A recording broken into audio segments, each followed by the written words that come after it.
స్నేహ ఆద్యని drop చేసి లాస్య, గౌతమ్ వెళ్తూ ఉంటారు. లాస్య: గౌతమ్, నిజంగా ఆద్య స్నేహ అక్క కూతురేనా? గౌతమ్: అవును, నీకెందుకొచ్చిందా డౌట్ అని అడుగుతాడు. లాస్య: ఏం లేదు, ఆద్యని మీ నాన్న ఎవరు అని అడిగితే నాకు తెలియదు అంటుంది. గౌతమ్ కారాపి: ఆద్యని ఎందుకలా అడిగావు లాస్య అంటాడు కోపంగా.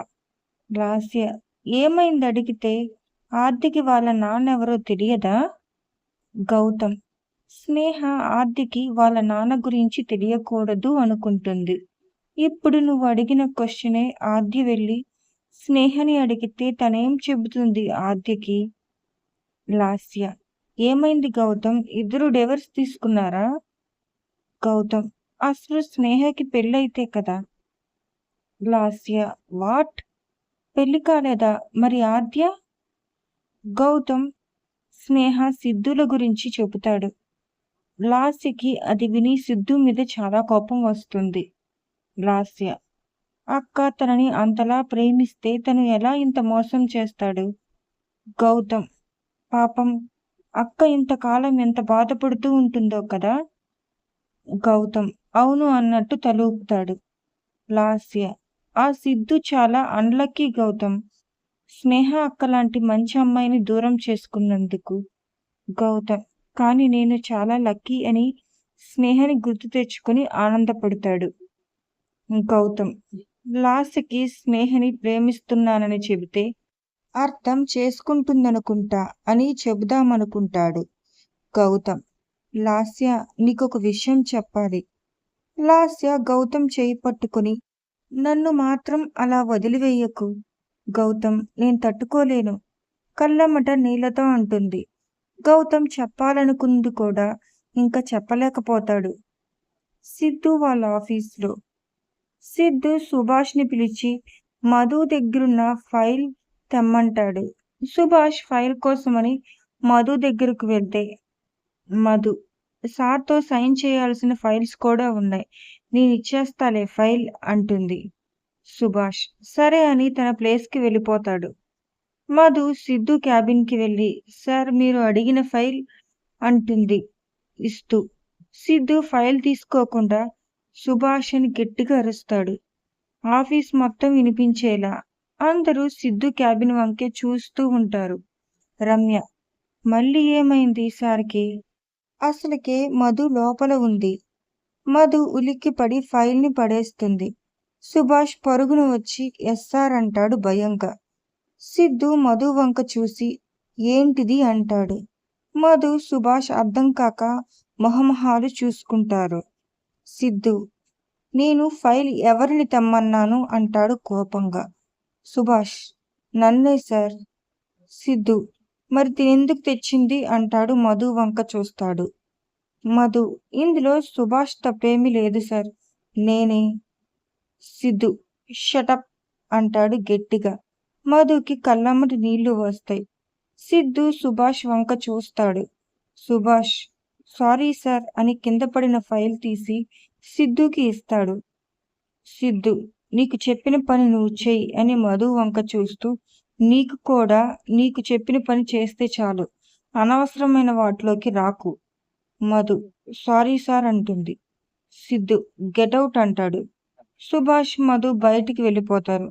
మధు తన ప్లేస్కి వెళ్ళి ఏడుస్తూ ఉంటుంది. రమ్య: మధు ఏమైంది, ఎందుకు ఏడుస్తున్నావు? మధు ఏం చెప్పకుండా ఏడుస్తూనే ఉంటుంది. సుభాష్ మధు దగ్గరికి వస్తాడు. రమ్య: లోపల ఏమైంది అసలు, ఇది ఎందుకు ఏడుస్తుంది? సుభాష్ జరిగింది చెప్తాడు. రమ్య: ఫైల్ కోసం అంతలా అరవాలా మనిషి? సుభాష్: మధు నేను రాకముందు ఏమన్నా జరిగిందా? మధు: లేదు, నేను ఫైల్ అని ఇస్తుంటే గట్టిగా అరిచారు, ఎందుకు అలా అరిచారో అర్థం కాలేదు అంటుంది కళ్ళు తుడుచుకుంటూ. సుభాష్: అదే కదా నాకు అర్థం కావట్లేదు, నీతో సార్ ఎప్పుడు మంచిగానే మాట్లాడతారు కదా, ఈ రోజు ఏమయ్యిందో అని అంటాడు. రమ్య: పిచ్చి ఎక్కువైతే ఇంతే అరుస్తారు అంటుంది. మధు: రమ్య ప్లీజ్ సార్ని ఏమీ అనకు. రమ్య: బాగుంది. నిన్ను అరిచారనే కదా అంటుంది. మధు: అయినా సరే ఏమీ అనకు. రమ్య: సరే మేడం, మీ సార్ని ఏమీ అనను అంటుంది దండం పెడుతూ. సుభాష్ వాళ్ళిద్దరి వంక చూసి నవ్వుతాడు. రమ్య: నువ్వెందుకిప్పుడు నవ్వుతున్నావు? సుభాష్: ఏం లేదు. మధుకి సార్ మీద ఉన్న ప్రేమని చూస్తే ముచ్చటేస్తుంది. రమ్య: నాకు మాత్రం చాలా కోపం వస్తుంది. ఆ కోపిష్టి. మధు రమ్య వంక చూస్తుంటే చూడకు, ఏమీ అననులే అంటుంది. సిద్ధు కోపం తగ్గాక మధు మీద అరిచింది గుర్తు తెచ్చుకొని తనని తను తిట్టుకుంటూ ఉంటాడు. సిద్ధు: నేనెందుకు అమ్మ మీద కోపం మధు మీద చూపిస్తున్నాను? తనేం చేసిందని అనుకుంటాడు. సిద్ధు బయటికి వచ్చి చూస్తాడు. మధు వర్క్ చేసుకుంటూ ఉంటుంది. లోపలికి వెళ్ళిపోతాడు. సిద్ధు ఈవినింగ్ ఇంటికి వెళ్తుంటే చూసుకోకుండా మధుని గుద్దుతాడు. మధు: సారీ సార్ అని వెళ్ళిపోతుంది. సిద్ధు: నేను గుద్దితే తనెందుకు సారీ చెబుతుంది అనుకుంటాడు. సిద్ధు వాళ్ళింట్లో. శాంతి గారు: సిద్ధు, ఏంట్రా ఈరోజు ఆఫీస్ నుండి త్వరగా వచ్చావు? సిద్ధు ఏం చెప్పకుండా శాంతి గారి వంక కోపంగా చూస్తాడు. శాంతి గారు: ఏమైందిరా, మొహం అంత చిరాగ్గా పెట్టావు? సిద్ధు: నాతో మాట్లాడకుమా అని లోపలికి వెళ్తుంటే శాంతి గారు: నేనేం చేశాన్రా? సిద్ధు: అంతా నీ వల్లే. నీ వల్ల ఈరోజు ఆఫీసులో మధుని అరిచాను. పాపం తనెంత బాధపడుతూ ఉంటుందో అంటాడు సోఫాలో కూర్చుంటూ. శాంతి గారు: మధుని నా కారణంగా అరిచావా? అసలెందుకు మధు మీద అరిచావు? సిద్ధు: ఎందుకు అంటావేంటి? నిన్న మధు కూడా నాతో మాట్లాడిన మాటలను గుర్తుకొచ్చి అరిచాను. శాంతి గారు: అందులో తన తప్పేముందిరా? సిద్ధు: తన తప్పేమీ లేదు. శాంతి గారు: మరెందుకు తన మీద అరిచావు?